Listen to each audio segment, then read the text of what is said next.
तो metal pack को लेकर के जरा बात कर लेते हैं, क्योंकि मेटल के अंदर अब जो है फिर से जान आती हुई दिखाई दी है। शुरुआत टाटा स्टील के साथ ही करना चाहेंगे, और टाटा स्टील पे अगर हम बात करें अब 167 के आसपास, हालांकि ऊपर से आज थोड़ा हल्का हुआ है, लेकिन बीते कुछ दिनों में अब मोमेंटम दोबारा बनता हुआ दिखाई दे रहा है। अभी कैसे देख रहे हैं सर, और जिनके पास है, जो लोग खरीदना चाह रहे हैं, कोई अपॉर्चुनिटी है क्या टाटा स्टील पे? देखिए, no doubt metal Nifty metal index overall देखेंगे विपुल जी, बहुत ही स्ट्रॉन्ग बुलिश मोमेंटम में है। और जिस तरीके से inter metal and steel counters में फॉलो अप बाइंग आ रहा है, मुझे लगता है कि बहुत जल्दी टाटा स्टील अपना ऑल टाइम हाई टच कर सकते हैं। तो अभी 167 के आसपास चल रहा है, मुझे लगता है कि एक बार आप वेट कीजिए। 170 अगर एक बार क्रॉस हो जाता है तो मुझे लगता है कि बहुत जल्दी ये फिर से 190 195 के आसपास रिटेस्ट हो सकता है। तो जिनके पास है, एक बार होल्ड करने का सलाह रहेगा। निफ्टी मेटल इंडेक्स एकदम स्ट्रांग है, तो यहाँ पे एक बार होल्ड करके जाइए। यहाँ होल्ड करके जाइए। ये फिलहाल के लिए टाटा स्टील पे रहा है। हिंदुस्तान कॉपर सर, जरा इसने बीच में एक अच्छा प्ले दिखाया था और अच्छा मोमेंटम आता हुआ दिखाई दिया था। बीते एक महीने में करीब 15% चला है। क्या अभी भी यहाँ पे खरीदारी की कोई गुंजाइश है? पहला सवाल। दूसरा, जो लोग होल्ड कर रहे हैं, क्या अभी वो होल्ड भी कर सकते हैं? प्रीति अग्रवाल जी का भी सवाल है इस पर, और वो जानना चाह रही हैं कि प्लीज़ हिंद कॉपर को रिव्यू कर दी। तो आपकी टिप्पणी क्या रहेगी? देखिए, Hind Copper no doubt fundamentally good company है विपुल जी। देखिए, आप देखेंगे ऑलमोस्ट 470 करोड़ के आसपास नेट पैट पोस्ट किया था। ऑलमोस्ट मार्केट कैप भी आप देखेंगे 27,000 करोड़ के आसपास है। प्रोमोटर होल्डिंग भी बढ़िया 66% के साथ है। रिटर्न ऑन इक्विटी ऑलमोस्ट 18% है।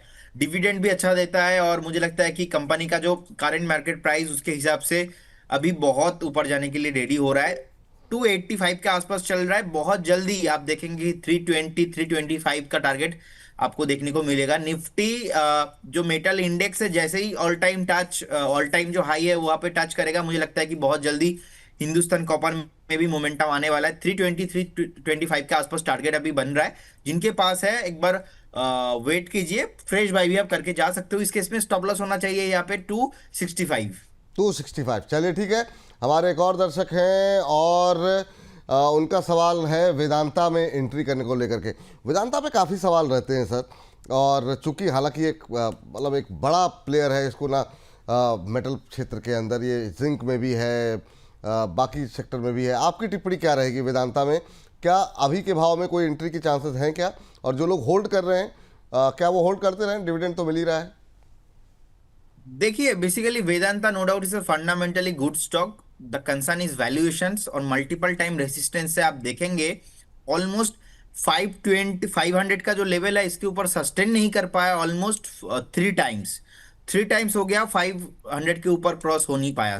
तो आई बिलीव करेंट उनसे अभी पोटेंशियल है 500 तक। इनफैक्ट 500 क्रॉस होता है तो 515 तक जाने के हाई पोटेंशियल है। लेकिन उसके ऊपर फ्रेश ब्रेकआउट अगर आता है, सस्टेन होता है, उसके बाद यहाँ पे कुछ मोमेंटम बनेगा।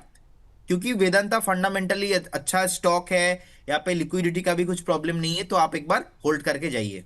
चलिए, ये बात यहाँ पर निकल के आ रही है। सेल लेकर के आते हैं। सेल में सर अब लोगों की रुचि काफ़ी बढ़ गई है, क्योंकि ये जो इस पर एक रुकावट बनी हुई थी 133 के आसपास, उसको ये पार करके आगे बढ़ा है।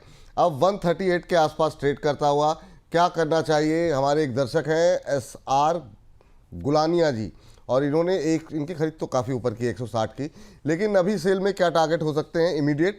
और दूसरा, अभी कोई अपॉर्चुनिटी है क्या फ्रेश एंट्री की यहाँ पर?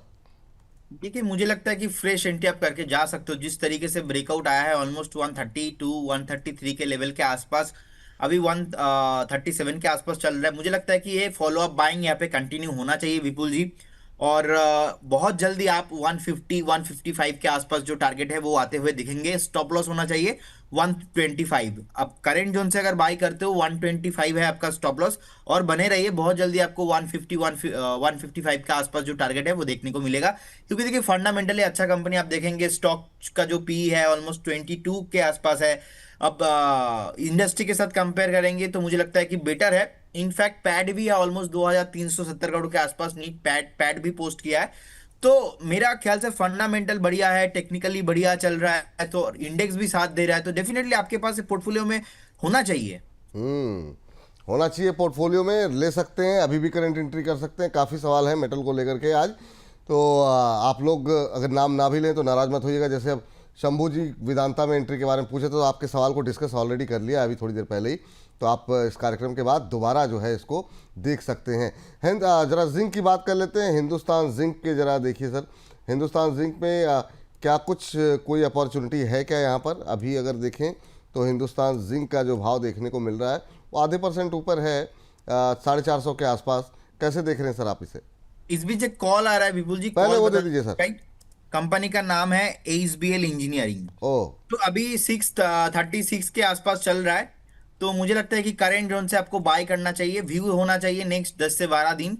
और स्टॉप लॉस जो होगा मेरा यहाँ पे 610 और टारगेट रहेगा मेरा यहाँ पे 680 टारगेट रहेगा 10 से 12 दिन मेरा जो है व्यू।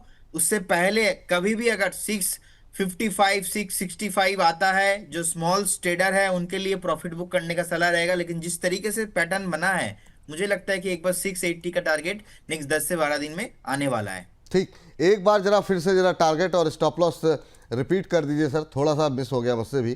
610 में स्टॉप लॉस होना चाहिए, 680 रहेगा एक ही टारगेट, थोड़ा लंबा टारगेट है। और यहाँ पे रिकमेंडेशन है ये 10 से 12 दिन आपको एटलीस्ट होल्ड करके जाना है। और कभी भी अगर मान लीजिए 670 665 के आसपास आता है तो शॉर्ट टर्म जो ट्रेडर है उनके लिए प्रॉफिट बुकिंग आपको करना है। विपुल जी मैं जब बताता हूं ना, देखिए पहला टारगेट सेकंड टारगेट, तो यहाँ पे मेरा एक व्यू रहता है कि आई नो कि people watching us two types of investor. Number one short term, second थोड़ा नहीं और थोड़ा हम लंबा रुक सकते हैं। तो अगर आप शॉर्ट टाइम के लिए एकदम देख रहे हो तो आपके लिए ऑलवेज पहला टारगेट, और थोड़ा अगर आप लंबा वेट कर सकते हो तो सेकंड टारगेट। इस केस में मुझे लगता है कि 610 आपका स्टॉप लॉस होना चाहिए और 680 का जो टारगेट है कमिंग सून। 680 जी, अब अच्छा खासा ऊपर का टारगेट है, कुछ दिन होल्ड करना पड़ेगा, लेकिन आप इसको पोजिशनल कॉल है ये, आप इसको लेकर के जा सकते हैं, ये प्रदीप जी का मानना है। लेकिन 610 का स्टॉप लॉस जो है वो लगाना ना भूलें। अभी 636.50 के आसपास ट्रेड करता हुआ एसबीएल इंजीनियरिंग नज़र रखिए यहाँ पर। जी सर, अब आते हैं वापस आज की थीम पर, जो अभी हम लोग बात कर रहे थे। आज की पहली थीम है, उस पर आपकी राय जानना चाहेंगे। हिंदुस्तान जिंक को लेकर के बात हो रही थी। देखिए Hindustan Zinc basically no doubt liquidity है बहुत इसमें, बट चार्ट में ना अभी कंसोलिडेशन पैटर्न चल रहा है। रिसेंटली बहुत नीचे आया था, अभी भी कंफर्मेशन कुछ नहीं है कि बॉटम हुआ है कि नहीं। अभी 449 ऑलमोस्ट 450 के आसपास ट्रेड हो रहा है। मेरा मानना यहाँ पे ऐसा है कि एक बार इस काउंटर को एक बार अवॉइड कीजिए। इनफैक्ट इस काउंटर को लेके कुछ न्यूज भी था। मुझे न्यूज याद नहीं आ रहा है बट कुछ न्यूज था, तो इसीलिए मैं अभी इस काउंटर में एक बार एंट्री अवॉइड करूंगा, क्योंकि बेस फॉर्मेशन जो है वो क्लियर नहीं हुआ है। अभी रिसेंटली लो लगाया था ऑलमोस्ट 405 410 के आसपास, तो मुझे लगता है कि फिर से एक बार रीटेस्ट हो सकता है। अगर 450 इसके ऊपर चला जाता है तो उस केस में ये जो बॉटम है कंफर्मेशन हो जाएंगे। फिलहाल अभी भी ये डाउट में मैं हूं कि कंफर्मेशन नहीं है, तो इसलिए एक बार अवॉइड करने का सलाह रहेगा। चलिए ठीक है। इस बीच जो है 568 का लेवल टेस्ट किया है केवल क्रेन क्लोथिंग, जो केकेसीएल की एक कॉल दी गई थी, ये नए हाइज बनाती हुई दिखाई दे रही है। 3.25% से ज़्यादा की मजबूती केवल क्रेन क्लोथिंग पे आती हुई। अच्छा मोमेंटम। वोल्टास भी पहला टारगेट अचीव हो चुका है। किस पे सर? वोल्टास। अच्छा वोल्टास, ओके ओके, एक सेकंड, मैंने देखा नहीं वोल्टास। हाँ ये बात सही है। तो वोल्टास अभी होल्ड करें ना सर, क्योंकि जिस तरीके का मोमेंटम है, अभी क्या सलाह रहेगी आपकी? सर होल्ड करने का सलाह रहेगा, लेकिन वही है सेम थिंग।